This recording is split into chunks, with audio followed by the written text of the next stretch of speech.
बासमती धान में सबसे ज्यादा गंभीर समस्या बकानी रोग की देखने को मिलती है, जिसको हम झंडा रोग के नाम से भी जानते हैं। इसके हमारी फसल में अटैक करने के बाद यह हमारी फसल में प्रोडक्शन को बहुत ही ज्यादा कम कर देता है, जिसकी वजह से हमारी फसल में उस तरीके से पैदावार नहीं होती जिस तरीके से नॉर्मल फसल में पैदावार होती है। तो आज की इस वीडियो में हम बात करेंगे बकानी रोग के बारे में। इस बीमारी के अटैक करने के बाद हम अपनी फसल में किस तरीके से इसकी पहचान कर सकते हैं, यानी इसके लक्षण के बारे में हम बात करेंगे। इस रोग को हम किस तरीके से कंट्रोल कर सकते हैं और कौन कौन सी दवाइयों का किस किस समय पर हमें इसमें इस्तेमाल करना चाहिए, तो बात करेंगे। विस्तार से बने रहें वीडियो में लास्ट तक ताकि आपको पूरी जानकारी अच्छे से मिल सके।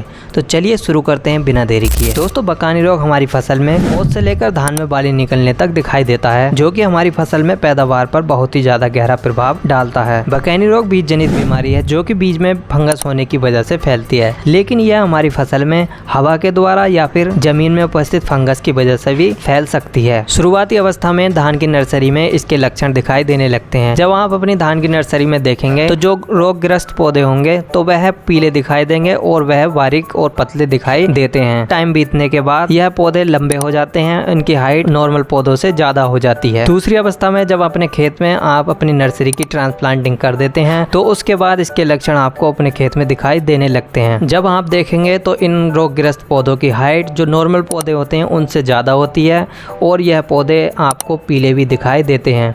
और इसके अलावा जो ज़मीन के पास जड़ होती है उसके ऊपर गांठ जो होती है उसमें से फुटाव देना शुरू हो जाता है और धीरे धीरे लंबा समय होने के बाद यह पौधा काला पड़कर सूख जाता है। तो ये इसके लक्षण आपको देखने को मिलेंगे आपके खेत में। अगर आपको ये लक्षण देखने को मिलते हैं तब आप समझ जाएं आपके खेत में बकानी रोग या फिर झंडा रोग आ चुका है। तो इससे बचने के लिए किसान भाइयों, सबसे पहले तो आपको अच्छी वैरायटी लेनी है, आपको अच्छे बीज का चयन करना है।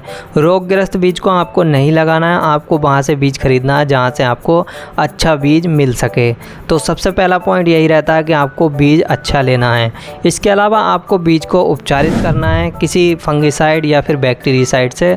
आप इसको बीज उपचार कर सकते हैं। बीज उपचार के लिए आप यूपीएल कंपनी के इलेक्ट्रॉन दवाई का इस्तेमाल भी कर सकते हैं। इसके इस्तेमाल करने के लिए आपको 100 ml दवाई को 10 से 15 किलो सीड के लिए लेना है। इससे आप इसको उपचारित कर सकते हैं। इस दवाई के अंदर आपको 3 टेक्निकल देखने को मिलेंगे जो कि सीड ट्रीटमेंट के लिए बहुत ही ज़्यादा रिकमेंडेड होते हैं और बहुत ही ज़्यादा आपको सीड ट्रीटमेंट में फ़ायदे देने वाले हैं। अगर आपको इसके ऊपर पूरी जानकारी चाहिए तो इसकी वीडियो हमने बनाई हुई है, उसका लिंक आपको डिस्क्रिप्शन में मिल जाएगा, आप उसे जाकर भी देख सकते हैं। इसके अलावा आप अपनी फसल की बुवाई करने से पहले बीज उपचार नहीं करते हैं या फिर बीज उपचार कर भी लेते हैं और उसके बावजूद भी आपकी फसल में रोग आ जाता है, तो उसके लिए आपको अपनी फसल में स्प्रे करना चाहिए। स्प्रे करने से पहले जो रोगग्रस्त पौधे होते हैं उनको उखाड़कर आपने अपने खेत में से निकाल देना है, उसके बाद ही अपनी फसल में स्प्रे करना होता है। स्प्रे में आपने टेबुकोनाजोल 38.39% SC फॉर्म में जो आता है उसको आपने 250 ml दवाई को लेना है और उसको 150 लीटर पानी में घोल बनाकर अपनी 1 एकड़ की फसल में छिड़काव कर देना है।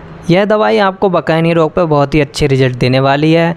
यह दवाई बहुत सारी कंपनियों के पास आपको देखने को मिल जाएगी, जैसे बायर के पास आपको देखने को मिल जाएगी और भी अन्य कंपनियां मार्केट में आती हैं उनके पास आपको यह देखने को मिल जाती है। जिस भी कंपनी का आपको मिल जाए उस कंपनी का आप इस्तेमाल कर सकते हैं। इससे अलग दूसरी दवाई में आप एमिस्टार टॉप को ले सकते हैं, जिसके अंदर आपको एजोस्ट्रोबिन 18.2% प्लस डाइफेनोकोनाजोल 11.4% SC फॉर्म में देखने को मिल जाएगा। यह दवाई भी बहुत ही अच्छी दवाई है जो कि इस रोग पर अच्छा कंट्रोल कर लेती है। इस दवाई को आपने 200 ml दवाई को 150 लीटर पानी में घोल बनाकर अपनी 1 एकड़ की फसल में छिड़काव करना चाहिए। इन दोनों दवाइयों में से कोई भी दवाई का आप अपनी फसल में इस्तेमाल कर सकते हैं। किसी भी अच्छी कंपनी का आप इनमें से किसी एक दवाई का लेकर अपनी फसल में छिड़काव कर दें। दोस्तों, इसके अलावा आपको सावधानी के तौर पर यह ध्यान रखना है कि अपनी फसल में आपको ज्यादा यूरिया या ज्यादा नाइट्रोजन का इस्तेमाल नहीं करना है। नाइट्रोजन के ज्यादा इस्तेमाल से आपकी फसल में यह रोग दोबारा अटैक कर सकता है, तो इसलिए आपको नाइट्रोजन की कम मात्रा ही अपने फसल में प्रयोग करनी चाहिए। तो यही था आज की वीडियो में। कैसी लगी आपको ये छोटी सी जानकारी अच्छी लगी हो तो वीडियो को भी लाइक कर लें और चैनल को भी सब्सक्राइब कर लें ताकि आपको आने वाली वीडियो समय पर मिलती रहे, क्योंकि हम इस चैनल पर खेती संबंधित वीडियो लाते रहते हैं। तो मिलते हैं किसी और वीडियो में किसी और नए टॉपिक के साथ, तब तक के लिए जय हिंद दोस्तों।